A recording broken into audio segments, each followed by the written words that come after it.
Right here is a Ford Excursion, and well, they're large and can be fun. They have a lot of potential, but they come with problems. And if you have either of the two gas-powered engines offered on this vehicle, well, a very common problem is to hear a loud pop and a misfire and a sound that almost sounds like a very bad exhaust leak.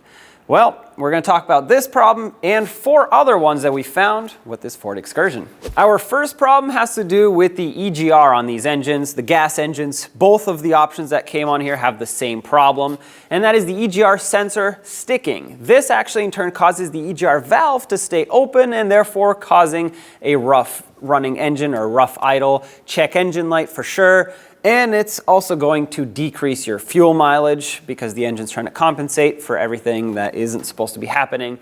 Regardless, what you want to do after you've diagnosed this issue is replace both the sensor and the valve, which by the way you can find at oneauto.com if you need it. Once you've replaced both of those things, it should be back up and running nice and smooth. Our second problem actually has to do with the 7.3 liter Power Stroke engine that was an option for these trucks, and that one is actually oil in the fuel system, or even vice versa, sometimes fuel in the oil. That actually happens because of bad seals or O-rings on the injectors. When you suspect that you have that issue, you're going to have to pull the valve covers, pull the injectors, reseal everything.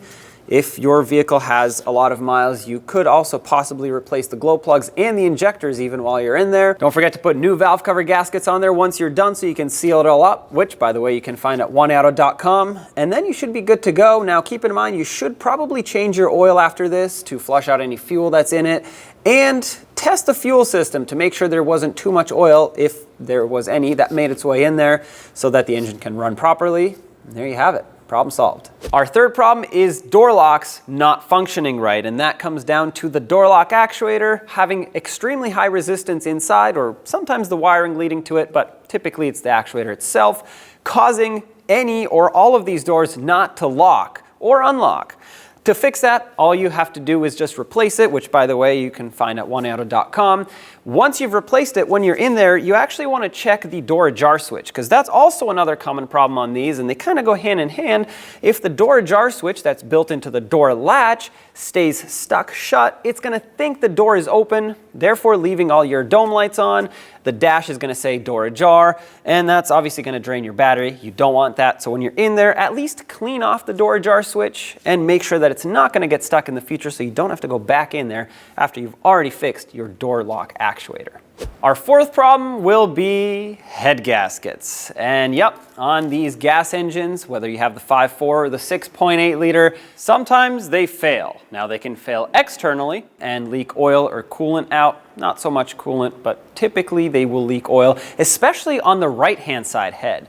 Or they could blow internally between cylinders, between coolant and oil, but regardless, they are known to fail. Obviously, the only way to fix that is to replace the head gaskets. That's typically a big job and requires removing the head. So it really is a big repair. You want to make sure that you diagnose that right. You don't want to confuse an oil leak that's coming from, well, maybe the valve cover for the head gasket. So you want to make sure you get your diagnosis right before you start, but that's really the only repair is to just replace them. Our fifth problem is actually what I mentioned at the beginning of the video, and that has to do with the exhaust leak sounding noise, the loud pop, the misfire. Honestly, could be a very stressful situation if that happens to you while you're driving down the road. What that actually is the spark plugs blowing out of the engine. They shoot straight up out of their threads, and that's what causes that noise. Now, the ignition coil sits right on top of it, so it actually won't shoot straight up into the hood, but it can definitely cause damage to the spark plugs, or it will.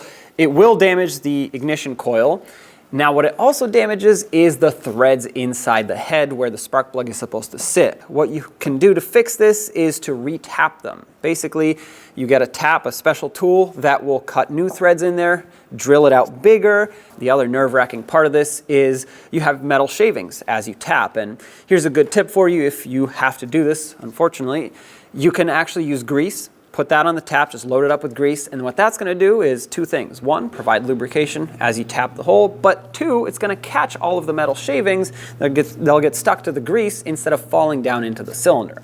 Now once you've done all that, you obviously want to put a new spark plug and ignition coil in on that cylinder. It's a good idea to replace all of the other spark plugs at least so that you can start fresh and have them all equal, but definitely also check the other ignition coils as well. Other than that, once you fix it, I know it could be a nerve-wracking process, but the engine should be running smooth again.